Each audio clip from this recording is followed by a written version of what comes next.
یہ سورت 2 رکوع پر مشتمل ہے۔ اس کے پہلے رکوع کے اندر اللہ رب العزت نے منافقین کے حوالے سے ایک تفصیلی مضمون ذکر کیا کہ جب وہ آپ علیہ الصلوۃ والسلام کی بارگاہ میں آتے ہیں تو کہتے ہیں کہ ہم تو اللہ اور اس کے رسول پر ایمان لائے۔ اللہ تعالیٰ نے فرمایا کہ یہ لوگ جھوٹ بولتے ہیں، یہ تو جھوٹی قسمیں اٹھاتے ہیں صرف اپنے آپ کو بچانے کے لیے، اور برا ہے جو کام یہ کرتے ہیں، یعنی جو جھوٹی قسمیں اٹھاتے ہیں اور اندر سے کچھ اور باہر سے کچھ۔ اس یعنی سورت کے دوسرے حصے میں یا دوسرے رکوع میں، یہ جو بہت ہی مختصر اور 3 آیات پر مشتمل رکوع ہے، میں نے آپ کے سامنے پڑھا ہے، اس میں اللہ تعالیٰ ایک اور مضمون کو بیان کرتے ہیں۔ وہ مضمون اللہ تعالیٰ کے راستے میں خرچ کرنے کے اعتبار سے ہے، یا مخلوق خدا پر خرچ کرنے کے اعتبار سے ہے۔ اللہ تعالیٰ فرماتے ہیں کہ یا ایھا الذین آمنوا لا تلہکم اموالکم ولا اولادکم عن ذکر اللہ، اے ایمان والو تمہیں تمہارا مال اور تمہاری اولاد کہیں اللہ تعالیٰ کے ذکر سے غافل نہ کر دے۔ وَمَن يَفْعَلْ ذَلِكَ، اور اگر کسی نے ایسا کیا، کوئی غفلت کا شکار ہو گیا مال کمانے میں، مال جمع کرنے میں یا مال بچانے میں، اور مال کا مطلب کوئی 1 کروڑ روپیہ نہیں ہوتا، ہر ایک کا مال اس کے اپنے حیثیت اور ذات کے اعتبار سے ہوتا ہے، جو بھی اس کی دنیاوی مصروفیات ہیں۔ فَأُولَٰئِكَ هُمُ الْخَاسِرُونَ، اگر کچھ لوگوں نے، کسی جماعت نے، کسی بستی والوں نے، کسی شہر نے، کسی ملک نے ایسا کیا کہ اپنا مال بچاتے بچاتے اپنے اللہ کی یاد سے غافل ہو گئے، وہ سارے کے سارے لوگ ضرور نقصان اٹھائیں۔ فَأُولَٰئِكَ هُمُ الْخَاسِرُونَ، وہ مکمل خسارے اور نقصان کے اندر ہے۔ پھر اگلی آیت کے اندر فرمایا اس نقصان سے اور آئندہ آنے والی زندگی میں حسرت سے بچنے کا راستہ کیا ہے؟ فرمایا وَأَنفِقُوا مِمَّا رَزَقْنَاكُم مِّن قَبْلِ أَن يَأْتِيَ أَحَدَكُمُ الْمَوْتُ، جو رزق اللہ نے دیا ہے، اور یہ پہلے بھی بات ہو چکی کہ رزق کا مطلب ہرگز اللہ تعالیٰ کے ہاں پیسہ نہیں ہوتا صرف، یا روٹی نہیں ہوتی۔ رزق کا مطلب اللہ تعالیٰ کی طرف سے عطا کردہ کوئی بھی نعمت ہے وہ رزق میں شامل ہے۔ انسان کا گھر یہ اللہ کا رزق ہے، انسان کے والدین یہ اللہ کی طرف سے رزق ہے، انسان کے لیے کھانے پینے کے اسباب اور وسائل یہ اللہ کا رزق ہے، انسان کی بیوی یہ اللہ کا رزق ہے، انسان کی اولاد یہ اللہ تعالیٰ کی طرف سے رزق ہے۔ حتیٰ کہ جو بھی صلاحیت اور جو اعضاء اور جوارح اللہ تعالیٰ نے دیے ہیں یہ اللہ کا رزق ہے، جو عقل، ذہانت، فطانت، ادراک اور شعور اللہ تعالیٰ نے دیا یہ بھی رزق ہے۔ فَمَا وَأَنفِقُوا مِمَّا رَزَقْنَاكُمْ، جو رزق ہم نے تمہیں دیا ہے اس میں سے خرچ کرو، جو صلاحیت دی ہے اس کو اللہ کی رضا کے لیے اور اللہ کی مخلوق کی فلاح اور بہبود کے لیے لگا دو۔ من قبل ان یأتی احدکم الموت، اس وقت سے پہلے کہ تمہیں موت آگے پکڑ لے، موت کے آنے سے پہلے پہلے یہ کام کر لو۔ کیوں؟ اللہ تعالیٰ فرماتے ہیں جب انسان کی موت سامنے نظر آتی ہے فیقول رب لولا اخرتنی الی اجل قریب، ہر موت کا شکار ہونے والا بندہ جب اس کو معلوم ہو جاتا ہے کہ مرنے لگا ہوں تو وہ یہ کہتا پھرے گا کہ اے اللہ تھوڑی دیر مجھے تو مہلت نہیں دے گا، لولا اخرتنی الی اجل قریب، تھوڑا سا وقت مہلت نہیں دے گا، کیا کروں گا؟ تو آیت کا اسی آیت کا اگلا مضمون بتاتا ہے، یہ اللہ تعالیٰ قرآن میں بیان کر رہے ہیں کہ خرچ کرو اس سے پہلے کہ موت آ جائے، اور پھر وہ وقت آئے کہ جب تم یہ کہہ رہے ہو تمہاری کوئی سننے والا نہ ہو۔ لولا اخرتنی الی اجل قریب، اے اللہ تھوڑی سی مہلت مختصر سی دے دو، فاصدق، میں بس ایک ہی کام کروں گا، جو ہے سب لگا دوں گا، سب خرچ کر دوں گا، وَأَكُن مِّنَ الصَّالِحِينَ، اور نیک بندوں میں سے بن جاؤں گا، میں 2 ہی کام کروں گا۔ کیونکہ اب موت سامنے نظر آ رہی ہے اور پتہ چل رہا ہے کہ جو کچھ کمایا تھا، جمع کیا تھا، لڑائیاں لڑی تھی اور حالات اور بگاڑے تھے اور معاملات ترتیب دیے تھے، وہ سب کچھ ہاتھ سے نکل رہا ہے۔ تو دو باتیں اللہ تعالیٰ قرآن میں بیان کر رہے کہ اگر کسی کو اس وقت گنجائش ہو یا کوئی گنجائش مانگے گا تو ایک ہی بات کرے گا، اور وہ ایک بات دو باتوں کا مجموعہ ہو کہ دو ہی کام کروں گا، صدقہ کروں گا اور نیک بن جاؤں گا، بس۔ اللہ تعالیٰ کیا فرماتے ہیں؟ مہلت مل جائے گی کہ چلو جی اسرائیل کو واپس بلا لیا کہ واپس آ جاؤ، اس بندے کو مہلت دے دو۔ اللہ تعالیٰ اگلی آیت کے اندر کیا فرمایا، جو تیسری آیت ہے، پہلے میں فرمایا کہ غافل نہ ہونا، خرچ کرنا، دوسرے میں فرمایا کہ موت سے پہلے خرچ کرو گے، موت کے بعد خرچ کرنے کا وہ مزہ یا وہ وجہ نہیں ہے جو پہلے خرچ کرنے میں ہے۔ تو تیسری میں کیا فرمایا کہ یہ جو تمنا کرے گا یہ تمنا پوری ہوگی، فرمایا لن یؤخر اللہ نفسا اذا جاء اجلها۔ یہ لام اور نون عربی زبان کے اندر جو استعمال ہوتے ہیں یہ بہت زیادہ تاکید کے لیے استعمال ہوتے ہیں۔ اس کا ترجمہ مفسرین نے لکھا ہے ہرگز ہرگز اللہ تعالیٰ اس کو ذرہ برابر بھی مہلت نہیں دیں گے، اذا جاء اجلها، جب وقت مقررہ آ جائے گا۔ تو معلوم ہوا کہ اللہ تعالیٰ نے یہ زندگی، یہ وقت، یہ مال، یہ صلاحیتیں اس دنیا میں اپنی رضا کے لیے خرچ کرنے کے لیے دی، اور یہ بھی بتا دیا کہ جو بندہ یہ کرے گا اس کو اللہ اجر بھی دیں گے۔ مثلا قرآن میں اللہ تعالیٰ نے عام سا اصول بتایا ہے، من جاء بالحسنہ فلہ عشر امثالہا۔ کوئی آدمی اخلاص کے ساتھ کوئی نیک عمل کرے 10 گنا ثواب تو ضرور ملے، 1 روپیہ خرچ کرے 10 کا تو ضرور ملے گا، ایک دفعہ سبحان اللہ کہے تو 10 دفعہ تو ضرور ملے گا اخلاص سے، ایک آیت پڑھ تو 10 آیتیں پڑھنے کا ضرور ثواب ملے گا۔ ایک دوسری حدیث کے اندر بھی اس کی وضاحت موجود ہے کہ من قرأ حرفا من کتاب اللہ فلہ بہ حسنۃ، جو آدمی اللہ کے قرآن میں سے ایک حرف پڑھتا ہے ایک نیکی ملتی ہے۔ جوڑ کے ساتھ فرمایا حضور علیہ السلام نے والحسنۃ بعشر امثالہا، فوراً ایک نیکی تبدیل ہو کر 10 نیکیوں میں چلی جاتی ہے۔ آپ علیہ السلام نے فرمایا وَلَا أَقُولُ وَأَلِف لَامْ مِيمْ حَرْفٌ، کہ سمجھنے والے غلط فہمی کے شکار ہو جاتے ہیں، یہ نہ سمجھو کہ الف لام میم ایک حرف ہے، ولیکن الف حرف ولام حرف ومیم حرف، الف علیحدہ حرف ہے، لام علیحدہ حرف ہے، میم علیحدہ حرف، یعنی صرف الف لام میم پڑھنے والے کو 30 نیکیاں مل جاتی۔ تو قرآن سے بھی یہ مضمون ملا، حدیث مبارکہ سے بھی یہ مضمون ملا کہ کوئی نیکی کسی وقت بھی انسان اخلاص سے کرے 10 گنا تو اجر ہے ہی ہے۔ پھر ایک دوسری جگہ جہاں اللہ تعالیٰ نے اپنے مال کو خرچ کرنے کی ترغیب دی ہے سورہ بقرہ میں اور تیسرے پارے میں، وہاں اس کو ایک اور مثال سے بیان کیا۔ ہمیں مثل الذین ينفقون اموالهم فی سبیل اللہ، وہ لوگ جو اپنے مالوں کو اللہ کے راستے میں خرچ کرتے ہیں، کمثل حبۃ، ان کی مثال ایک ایسے دانے کی طرح ہے، انبتت 7 سنابل، ایک دانے سے 7 کونپلیں نکلتی ہیں، خوشے فی کل سنبلۃ 100 حبہ، اور ہر کونپل کے اندر 100 دانے ہوتے ہیں، کم از کم 150 بھی ہو سکتا ہے، 200 بھی ہو سکتے ہیں، لیکن یہ مثال کے طور پر بتایا جا رہا ہے۔ وہ کہ ایک دانہ زمین میں ڈالنے والے کو 7 خوشے، اور ہر خوشے میں 100 دانے، یعنی ایک دانہ اللہ کے راستے میں نکالنے والا اس کو 700 گنا اجر ملتا ہے۔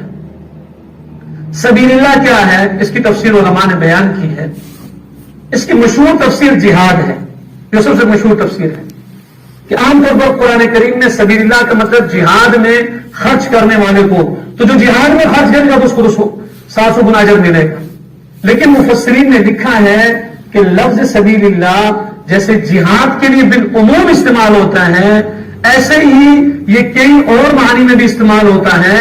اور علماء کرام کو اللہ جزائے خیر، جو انہوں نے دیگر بہت ساری آیات کو دیکھا اور فرمایا کہ اللہ تعالیٰ نے اپنی رحمت کو چونکہ وسیع رکھا ہوا ہے تو ہمیں اس کو تنگ نہیں کرنا چاہیے۔ اسے فرمایا ہر وہ کام جس سے دین کے اندر اضافہ ہوتا ہو، دین کو فائدہ ملتا ہو، وہ بھی سبیل اللہ ہے۔ مسجد میں لگانا، مدرسے میں لگانا، دعوت تبلیغ کے کام میں لگانا، کسی بھی اس کام میں خرچ کرنا جس سے دین کا فائدہ ہو، وہ سبیل اللہ ہے۔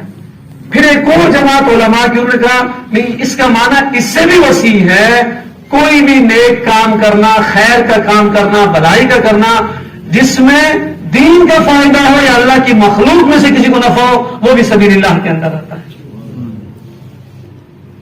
تو گویا کہ جو آدمی اللہ کی رضا کے لیے نیک کام کرتا ہے اور مقصود اللہ تعالیٰ کی رضا ہوتی ہے، اس کو 700 گنا اس آیت کے مطابق اجر ملتا ہے۔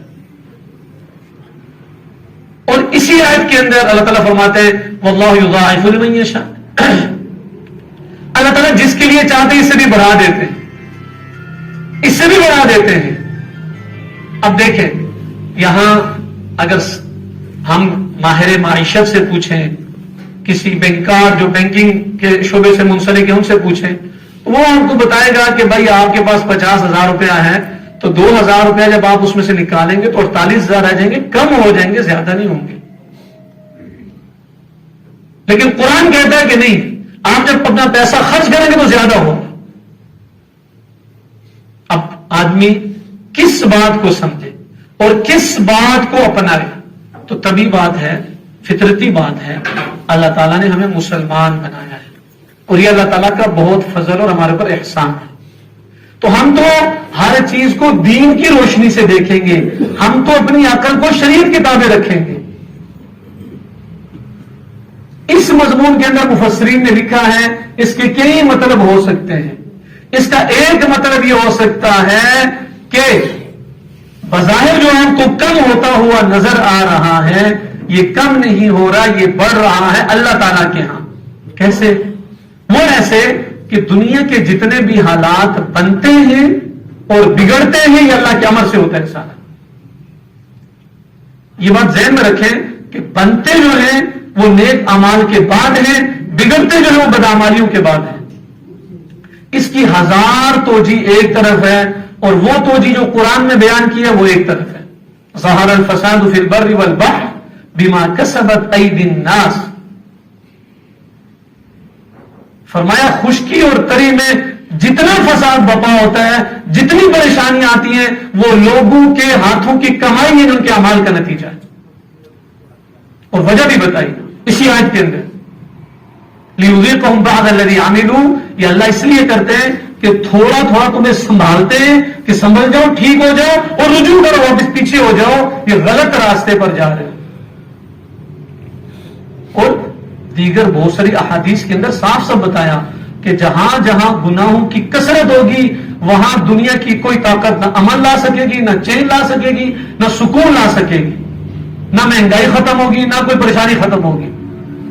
وہاں بد امنی بڑھتی چلی جائے گی، وہاں کیا نام ہے ٹینشن اور ڈپریشن بڑھتا چلا جائے گا۔ ابھی اس ہفتے کی بات ہے، یہ جو گزر رہا ہے، جو آج جمعے کا دن ہے، اگر اس کو نیا ہفتہ کہیں تو پچھلے ہفتے کی بات ہے کہ لاہور میں جو سائیکالوجسٹ اور جو جن کے آپ میں سے کوئی بھی جب ڈپریشن یا کوئی ٹینشن میں ہوتا ہے تو لوگ عام طور پر کیا کہتے ہیں کہ جی کسی اچھے سائیکالوجسٹ کو دکھائیں آپ۔ تو جو خود بہت بڑا ڈاکٹر اور ڈاکٹروں کا ٹیچر اور بیٹی بھی سائیکالوجسٹ کا کام کیا ہوتا ہے؟ آپ کبھی اس کے پاس جا کے بتاتے ہیں کہ جی میں ایسا ہوتا ہے کہ رات کو ڈر جاتا ہوں، جی میں کیا وجہ ہے؟ تو کہتے ہیں جی فلاں کمزوری ہے، یہ مسئلہ ہے، تو یا آپ نے کوئی حادثہ دیکھا ہے، یا آپ موبائل دیکھتے ہیں، یا آپ پتہ نہیں کوئی خوفناک مناظر دیکھتے ہیں، یا آپ سوچتے زیادہ ہیں، وہ حل بتاتا ہے۔ آئندہ آپ کو یہ گولی آپ لے لیں، یا نیند نہیں آتی جی ٹینشن ہوتی ہے، جی انجانی پریشانی ہے، اس کو کہتے ہیں سائیکالوجسٹ جو ان پریشانیوں کو حل کرتا ہے۔ اب ان کی اپنی حالت یہ ہے، اس نے اپنے آپ کو بھی گولی ماری اور جو اپنی بیٹی ابھی اپنا کورس مکمل کر کے آئی تھی اس کو بھی گولی مار کے دونوں قتل ہو گئے، موت کا شکار ہو۔ یہ سائیکالوجسٹ کا حال ہے۔ تو ادھر نہیں ہے حال، ہر کسی اور طرف ہے، جہاں ہم ڈھونڈا وہاں نہیں ہے۔ ایک صاف حدیث ہے، آپ علیہ السلام نے فرمایا اذا ظہر الزنا والربا فی قوم فقد احلوا عذاب اللہ، کسی بھی قوم کے اندر جب زنا اور سود عام عائد ہوگا وہ اللہ کے عذاب کے ضرور مستحق بنیں گے، بس وہ انتظار کریں کہ اللہ کا عذاب کب آتا ہے۔ اس کا لفظی ترجمہ ہے جب زنا اور سود عام ہوں گے، ایسے لوگوں نے اللہ کے عذاب کو اپنے اوپر لازمی اتارنا ہے. ان لوگوں نے یہ لوگ عذاب کھینچ کے لا رہے ہیں. محدثین نے لکھا ہے یہ ہر آدمی کی اپنی الگ کیفیت ہوتی ہے. جو اس برائی میں تھوڑا مبتلا ہوتا ہے وہ تھوڑا پریشان، جو زیادہ ہوتا ہے وہ زیادہ پریشان، جو محلہ سے مبتلا ہوتا ہے وہ زیادہ پریشان، جو بستی مبتلا ہوگی وہ اس سے زیادہ پریشان، جو گاؤں دیہات ملک مبتلا ہوگا اس سے بھی زیادہ پریشان. اللہ نے حل اس طرف رکھا ہے، سکون اس طرف رکھا ہے، اطمینان اس طرف رکھا ہے. تو بات کیا ہو رہی تھی کہ اب خرچ کرنے سے کم ہوتا نظر آ رہا ہے. اللہ تعالیٰ سمجھا رہے ہیں نہیں، کم نہیں ہوگا. یہ غلط بتا رہے ہیں، بینک والے غلط بتا رہے ہیں، کیلکولیٹر پر جو حساب کر رہا ہے غلط بتا رہے ہیں، یہ اکانومسٹ غلط بتا رہے ہیں، وہ جو رزق کا مالک ہے وہ بتا رہے ہیں تم میرے راستے میں خرچ کرو گے میں بڑھاؤں گا. اور قرآن کی آیت ہے یمحق اللہ الربا ویربی الصدقات، اللہ سود کو گھٹاتا ہے صدقے کو بڑھاتا ہے. صدقہ تو کہتے ہیں نکالنے کو، خرچ کرنے کو، کم کرنے کو. تو مفسرین نے لکھا ہے ایسی اپنے معاشرے میں ڈھونڈنے کی ہزاروں مثالیں ہیں. وہ جو 700 والی بات تھی نا اس کے اوپر انہوں نے لکھا کہ وہ جو کام دوسروں کا 700 میں حل ہونا تھا وہ آپ میں کے لیے 1 روپے میں حل ہو جائے گا. اور وہ جو دوسروں نے لاکھوں روپے لے کے اور لگا کے جو حاصل کیا وہ آپ 1 روپے میں حاصل کر لیں گے. یا اس کا مطلب یہ ہے کہ آپ کے اندر اخلاص اتنا ہے، اللہ نے آپ کو زیادہ نوازا بھی نہیں ہے، مال کے لحاظ سے کم رکھا ہے، پھر بھی آپ اللہ کے راستے میں لگاتے ہیں تو وہ جو 700 لگا کے اجر کماتے ہیں وہ آپ 1 لگا کے کما سکتے ہیں. اور ایسا ہزاروں دفعہ ہوا ہے. سب لوگوں نے اپنی زندگی میں مشاہدہ کیا ہوگا. لوگ کہہ دیتے ہیں اور ڈاکٹر نے فیصلہ اور ٹیسٹ اور سارے جی یہ تو بندہ بس 2-3 دن کا مہمان ہے. لیکن چونکہ اللہ تعالیٰ کے ہاں اس نے ابھی کئی سالوں تک رہنا ہوتا ہے. وہ جی خرچہ ادھر کوئی صدقہ کریں جی، وہ مدرسے میں مسجد میں فلاں غریب آدمی کو دے دیں، کچھ دنوں کے بعد وہ چل پھر رہا ہوتا ہے. ڈاکٹر خود حیران، کیونکہ یہ دیکھیں جو جسم کے اندر کا نظام ہے نا یہ کسی انسان کے سمجھنے کی بس کی بات ہی نہیں ہے. اسی وجہ سے جو دماغی چوٹ آتی ہے تو دنیا کے جو اچھے سے اچھا برین کا جو ڈاکٹر وہ آپ کو یہی کہے گا دیکھیں جی یہاں ہماری سائنس اور منطق فیل ہے، بس ہم تھوڑا بہت جو کچھ کر رہے ہیں بس اسی پر آپ گزارا کریں، باقی دعائیں کریں. کیا مطلب ہے؟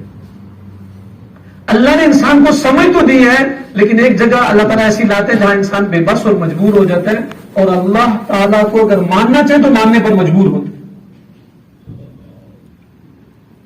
تو یہ ساری بات کرنے کا مقصد یہ ہے چونکہ یہ وہ وقت ہے اور یہ وہ زمانہ چل رہا ہے جس میں ہر طرف مہنگائی کا بڑا شور ہے اور ہر بندہ مجبور ہے، پھنسا ہوا ہے، وہ جس جگہ بھی ہے جس مقام پر بھی ہے. اس موقع پر ہماری کیا ذمہ داری ہے؟ مسلمان کبھی بھی ذمہ داری سے خالی نہیں ہوتا. الا کلکم راع وکلکم مسئول عن رعیتہ. آپ علیہ السلام نے فرمایا غور سے سنو، تم میں سے ہر ایک ذمہ دار ہے اور ہر ایک سے قیامت کے دن اس کی ذمہ داری کے بارے میں پوچھا جائے گا. یہ بات دن میں 100 دفعہ دہرایا کریں تاکہ ہمیں دماغ میں اترے کہ ہم کس طرح کے ذمہ دار ہیں. اور ذمہ داری کا مطلب صرف یہ نہیں ہے کہ آپ نے دوسرے کی نماز کی ذمہ داری کی، یہ لباس بخش کرنی ہے، زکوٰۃ کی، یہ بھی ذمہ داری ہے. اس کے ساتھ ساتھ یہ بھی ذمہ داری ہے جو غریب پڑوسی ہے، رشتہ دار ہے اور جو مجبور ہے، مقروض ہے، اس کی ذمہ داری بھی ہم سب کے اوپر اپنی اپنی حیثیت کے مطابق ہے. اور اللہ کے اس فرمان کو ذہن میں رکھنا ہے کہ خرچ کرو گے تو اللہ بڑھائے گا، روکو گے تو اللہ تم سے روک کے رکھے گا. اب آپ کسی بندے سے بات کرتے نا جب تو وہ کہتا ہے جی کہ میرے تو اپنے حالات اتنے خراب ہیں. تو یہ یاد رکھیں قرآن کریم کے اندر ان لوگوں کی خاص تعریف کی گئی ہے جن کا نام صحابہ اکرام رضوان اللہ علیہم اجمعین، اور ان کی تعریف کا ایک حصہ یہ ہے وَيُؤْثِرُونَ عَلَىٰ أَنفُسِهِمْ وَلَوْ كَانَ بِهِمْ خَصَاصَةٌ. اور صحابہ کی صفات میں سے ایک صفت یہ ہے وہ اپنی جانوں پر اور اپنی ذات پر دوسرے مسلمان بھائی کو ترجیح دیتے ہیں اگرچہ خود مشقت اور مشکل کے اندر ہوتے ہیں. ایک اپنی ضرورت ہے، ایک بھائی کی ضرورت ہے، کوشش کرتے ہیں کہ بھائی کی ضرورت کو پہلے پورا کریں، پھر اپنی ضرورت کی طرف دیکھتے ہیں. اور یہ سمجھنا ہے، یہ سمجھنا ہے. میں آپ کو یہاں اسلام آباد کی بات بتاتا ہوں. ہمارے دوست ہیں، وہ خریداری کر رہے تھے ایک جگہ سے، تو وہ خریداری کر کے واپس آئے تو ان سے بات کر رہے تھے. تو کیا لیے؟ چاکلیٹ لیے. کتنے کی چاکلیٹ لی؟